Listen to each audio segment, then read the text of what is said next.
Vậy em biết tin gì chưa? YouTuber Kensel Mobile ngoài làm YouTube ra còn bán cả quần áo bóng đá. Nhưng em thấy trên màn ảnh đây là shop của mình. Ngoài ra mình còn gắn link shop ở phần mô tả của kênh cũng như là mô tả của video. Nếu anh em nào yêu quý mình thì hãy ủng hộ cho mình nhá. Cảm ơn anh em rất là nhiều. Chúc anh em xem clip thật vui vẻ. Hello, xin chào anh em nhé. Chào mừng anh em đã quay trở lại với hành trình dẫn dắt Bồ Đào Nha vô địch World Cup của tôi. Thì hôm nay chúng ta sẽ đến với phần 11 của hành trình này. Như ở phần 10 mọi người đã thấy đội tuyển Bồ Đào Nha đã vượt qua được giải Division 2 với chuỗi thành tích toàn thắng ở cả 3 giải đấu.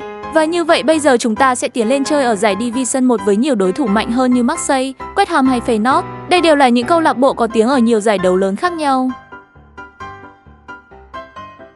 Còn tại cúp C1 đội tôi sẽ nằm cùng bảng với đối thủ rất đáng gờm đó là Barcelona. Và một câu lạc bộ nữa cũng khá mạnh đó là Sheffield. Còn tại giải cúp quốc gia ở vòng đấu thứ nhất đội tôi sẽ gặp Zenit. Nhưng trước mắt tụi tôi sẽ cần đối đầu với một đội bóng khá mạnh đó là Sevilla ở giải Division 1. Đội hình tôi dùng vẫn là 4-4-2 với nhiều gương mặt quen thuộc như là Goncalves, De Jong hay là Jota. Trận này đội tôi được thi đấu trên sân nhà vì vậy đây là một điểm tựa rất vững chắc để tôi giành chiến thắng. Và trận đấu bắt đầu đội bạn sẽ là đội giao bóng trước trong hiệp 1 này. Đội tôi mặc áo màu đỏ và bảo vệ khung thành phía bên tay phải của các bạn.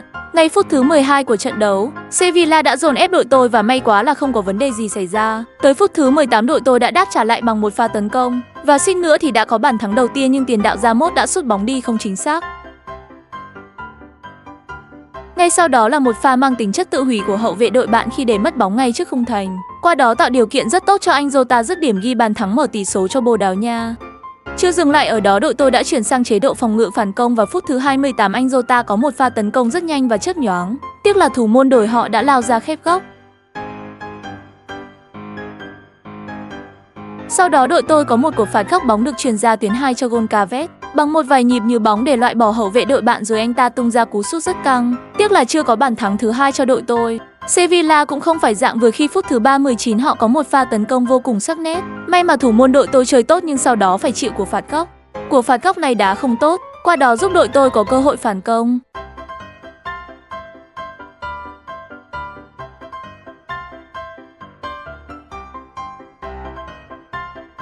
Bóng được chuyền xuống cho Ramos ở phía cánh trái. Anh ta dốc thẳng xuống cuối sân rồi chuyền vào bên trong. De Jong chờ sẵn bật cao lên đánh đầu, tiếc là bóng đi cao hơn xà ngang chỉ một chút. Sang hiệp 2 ở những giây phút đầu tiên đội tôi đã có pha sút xa cực nguy hiểm của Ramos. Tiếc là bóng đã không đi vào lưới. Tiếp tục phút thứ 53 bóng lại được chuyển sang cánh trái. Tại đó anh Jota đã tung ra cú sút rất mạnh và không nhầm tình huống này bóng đã đập vào lưng của hậu vệ đội bạn bay vào lưới. Nếu đúng ra thì đây có thể là một tình huống phản lưới. Nhưng có lẽ hướng bóng mà anh Jota sút nếu không đập hậu vệ kia thì cũng vào lưới nên bàn thắng được tính cho anh Jota. Một tình huống rất giờ khóc giờ cười anh em nhỉ. Đội tôi chưa dừng sức ép ở đó, Ramos tiếp tục cầm bóng và tự tin tấn công. Nhưng hậu vệ đội bạn chơi khá lăn xả. Bóng lại được chuyển xuống cuối biên sau đó cất vào và rồi được chuyển ra tuyến 2 cho Zambo. Trong tư thế rất thoáng anh ta tung ra cú sút từ xa, tiếc là bóng đi khá dễ so với thủ môn đội bạn. Tới phút thứ 78 đội bạn mãi mới có một pha tấn công, nhưng tình huống này khá đơn giản để phá bóng ra. Chuyển cảnh sang phút thứ 90 đội tôi vẫn khá là sung sức và thực hiện pha tấn công. Và cuối cùng tỷ số được ấn định là 3-0 nhờ cú sút chéo góc đẳng cấp của anh Zambo. Chưa kể đội bạn cũng đã bị một chiếc thẻ đỏ do có nhiều pha chơi rất xấu. Và người xuất sắc nhất trận này đó chính là anh Jota.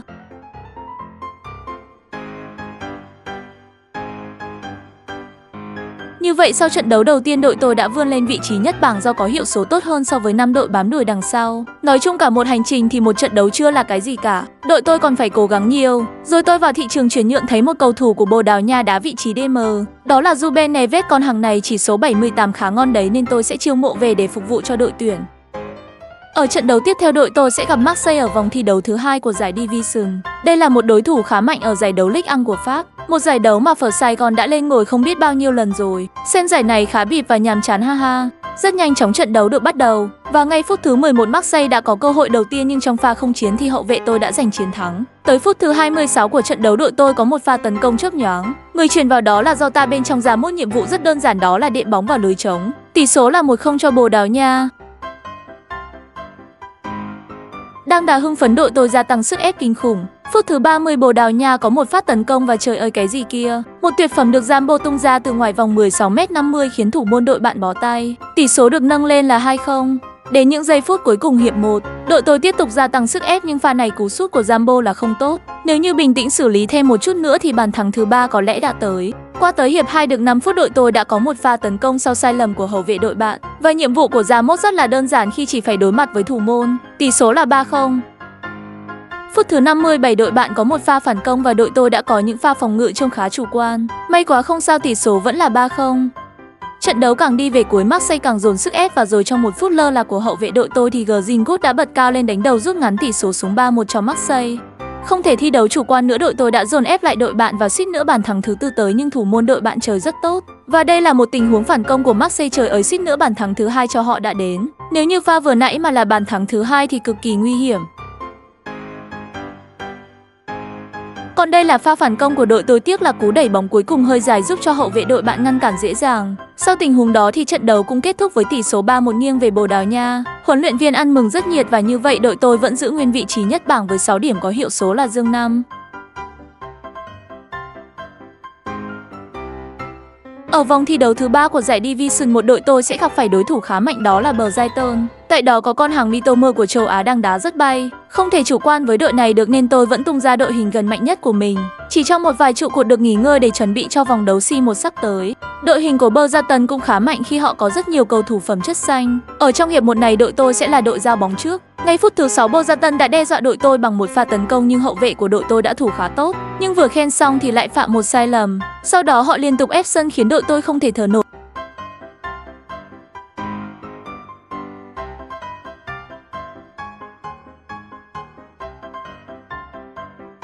Và rồi cái gì kia, tỷ số là 1-0 cho Brighton nhờ công của tiền vệ người Đan Mạch. Quá đau đớn luôn.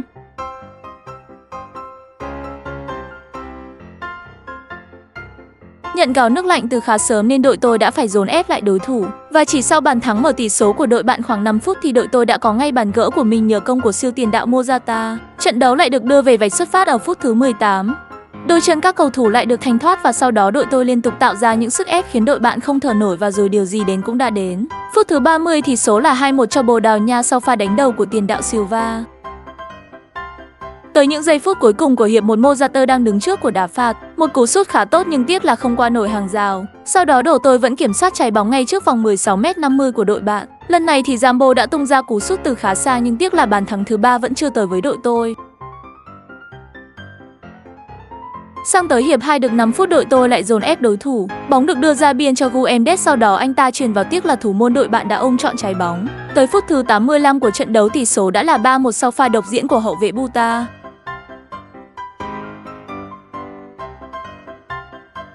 Và như vậy trận đấu kết thúc. Huấn luyện viên đội bạn còn định lao vào ăn thua đủ với đội tôi nhưng không có đâu em ạ. Và sau 3 vòng đấu đội tôi đã giành 9 điểm cùng hiệu số dương 7 bỏ xa đội xếp thứ hai là Valenciennes 2 điểm. Đây là bước đà rất tốt để đội tôi có thể hướng tới chức vô địch của giải Division 1 lần này. Và trước mắt tôi sẽ hướng tới lượt đấu đầu tiên tại vòng bảng C1 gặp Bà Xã. Trời ơi, ngay vòng 1 đã phải gặp một con quái vật rồi. Đây là đối thủ cạnh tranh trực tiếp với đội tôi cho 2 tấm vé đi tiếp. Vì vậy nếu đội nào thắng ở trận đấu này thì gần như nắm tới 99% đi tiếp rồi nên đội tôi rất quyết tâm trong trận đấu này. Và đúng như vậy, ngay sau của giao bóng đầu tiên đội tôi đã có pha tấn công. Bóng được chuyển rất mượt mà và người đang cầm bóng là anh Jota. Đối mặt với thủ môn đội bạn là sở trường của anh ấy rồi, không cần phải bàn cãi gì nữa. Tỷ số là 1-0 cho đội tôi. Sau đó đúng 10 phút đội tôi tiếp tục có một pha tấn công. Lần này là cú sút xa của anh Jota, tiếc là bóng đã đi chệch cột dọc trong gang tấc. Không dừng lại sức ép ở đó. Phút thứ 32 đội tôi tiếp tục tấn công nhưng tiếc thay là cú sút của Guedes đã bị thủ môn đội bạn chặn lại. Sang tới phút thứ 65 của trận đấu, Barca có một pha phối hợp tấn công rất nhanh. Pha bóng đã bị thủ môn đội tôi ôm trọn lại. Thấy Lamine Yamal múa nhiều quá nên tôi đành phải phạm lỗi và khiến cho cậu ta bị chấn thương he he.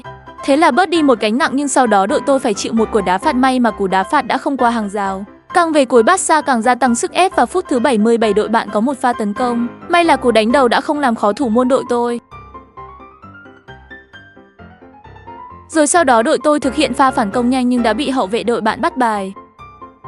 Tới những giây phút cuối cùng Barca có pha tấn công thật là hồi hộp. Ôi trời ơi, cái gì đây, như vậy là họ đã có bàn thắng cỡ hòa ở những giây phút bù giờ cuối cùng nhờ công của Toz. Và thời gian còn lại cũng không đủ để đội tôi dồn lên tấn công ghi bàn. Một trận đấu quá bác nhược của Bồ Đào Nha qua đó đánh mất cơ hội chiếm lấy lợi thế ở bảng đấu này. Và ở cặp đấu còn lại Braga đã giành chiến thắng trước Sheffield để có 3 điểm tạo ra lợi thế trong cuộc đua dẫn tới vòng đấu knock-out của cúp C1.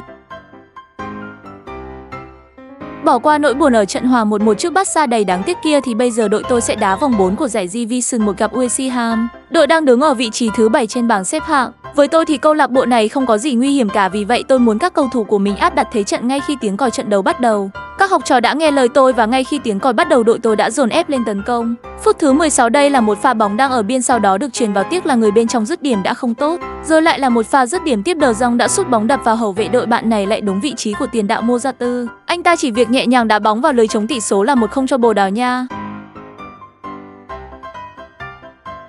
West Ham cũng không phải là một tay mơ khi họ cũng dồn ép lại đội tôi và có pha tấn công nguy hiểm nhưng cú sút là quá nhẹ đối với thủ môn.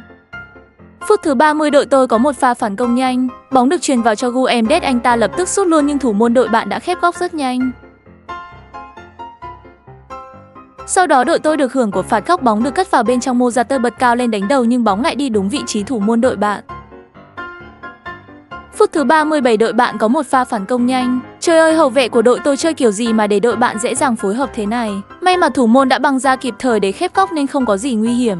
Sang tới hiệp 2 đội bạn gia tăng sức ép mạnh hơn. Vừa nói xong thì phút thứ 62 họ đã có bàn thắng gỡ hòa. Trận đấu lại bị đưa vào thế bế tắc. Tới phút thứ 66 của trận đấu đội tôi có một quả đá phạt ngay trước khung thành đội bạn. Mozart đã tung ra một cú sút rất mạnh, tiếc là bóng đã không đi trúng lưới. Quá buồn. Sau đó đội tôi tiếp tục tấn công vào tới phút thứ 70. Trời ơi, hậu vệ đội bạn làm gì đây, cố tình cho tôi ghi bàn hay sao? Một pha bóng rất ngớ ngẩn đã giúp cho Guedes ghi một bàn thắng dễ dàng, gần như là dễ nhất trong đời của anh ta. Sau đó đội tôi muốn ghi thêm bàn thắng để nới rộng cách biệt cho an toàn. Liên tục là những pha phối hợp đẳng cấp và kết thúc bằng cú sút siêu hiểm hóc của De Jong, qua đó nâng tỷ số lên 3-1 cho đội tôi. Đang đá hưng phấn đội tôi tiếp tục ép sân và phút thứ 87 bóng được truyền vào trong. Guedes bật cao lên đánh đầu rất chính xác. Tỷ số là 4-1 và đấy cũng là tỷ số cuối cùng của trận đấu. Như vậy đội tôi đã có thêm được một trận thắng nữa. Qua đó toàn thắng sau 4 lượt trận, giữ vững ngôi đầu bảng của mình.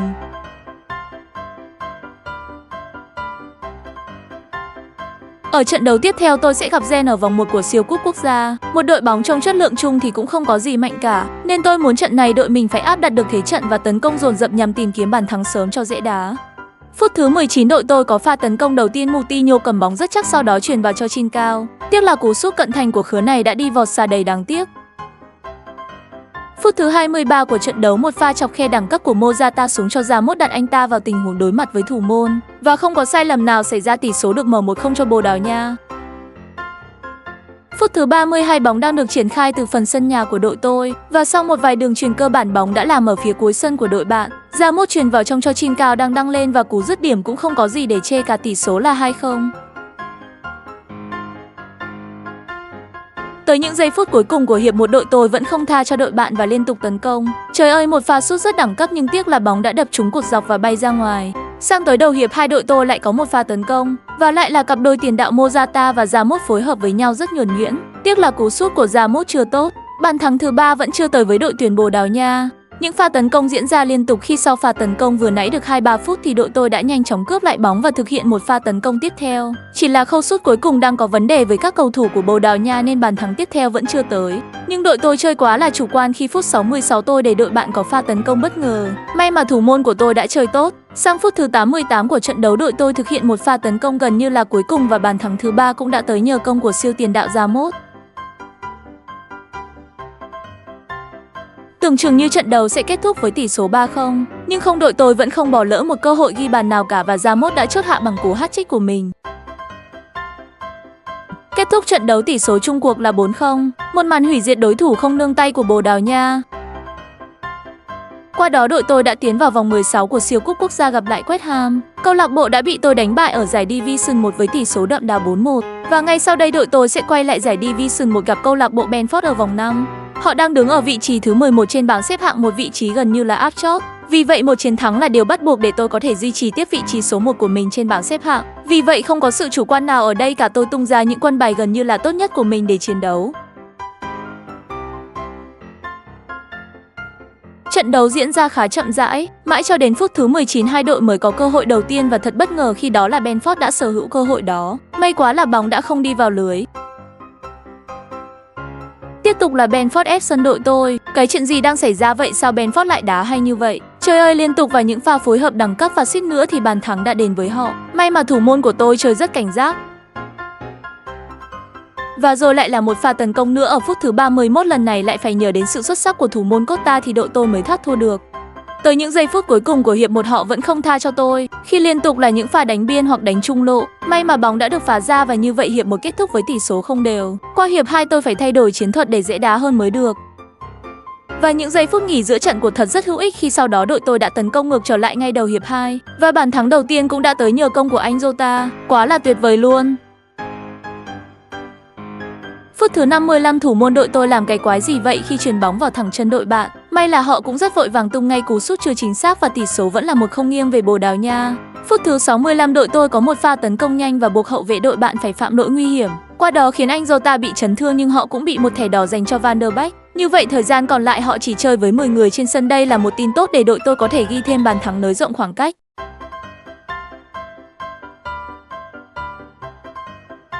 Sau đó là một pha đá phạt của đội tôi. Neves chuyển bóng vào trong một Nasi, ông làm tường cho Zambo dứt điểm nhưng bóng lại đi đúng vị trí thủ môn đội bạn. Tới phút thứ 84 đội tôi tiếp tục tấn công và người đang cầm bóng là Ramos. Anh ta xử lý một nhịp sau đó chuyển vào cho Silva. Silva không sút luôn mà thực hiện một pha kéo gầm dày để loại bỏ hậu vệ đội bạn rồi tung ra cú sút rất quyết đoán. Tiếc là bóng đã đi chệch khỏi khung thành trong gang tấc. Tần suất tấn công quá dày đặc nhưng mà đội tôi vẫn không thể ghi thêm bàn thắng. Qua đó chỉ giành được chiến thắng 1-0 trước Brentford. Nhưng đây là đủ để đội tôi giữ vững ngôi đầu bảng của mình, đồng thời nới rộng cách biệt với Valencia nên con số là 4 điểm sau 5 vòng đấu. Đây là một tin tức rất khả quan và cơ hội cho tôi vô địch giải đấu sớm mấy vòng là rất lớn. Tiếp theo đội tôi sẽ bước vào trận đấu thứ 2 ở vòng đấu bảng của giải C1 gặp Sheffield. Nếu như giành chiến thắng trận này thì đội tôi mới níu kéo lại được hy vọng đi tiếp vào vòng tiếp theo của cúp C1, còn hòa hoặc thua thì cơ hội trở nên rất mong manh. Vì vậy không lạ gì khi tôi tung ra đội hình như mạnh nhất của mình với De Jong, Cancelo hay là Ramos.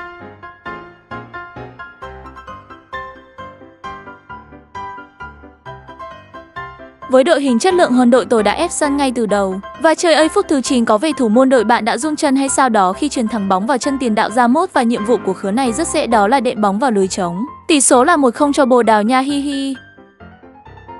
Nhưng Sheffield không phải con mồi dễ sơi khi ngay sau đó họ thực hiện những pha phối hợp rất ăn ý, tiếc là cú giật cót đẹp nhưng không hiệu quả.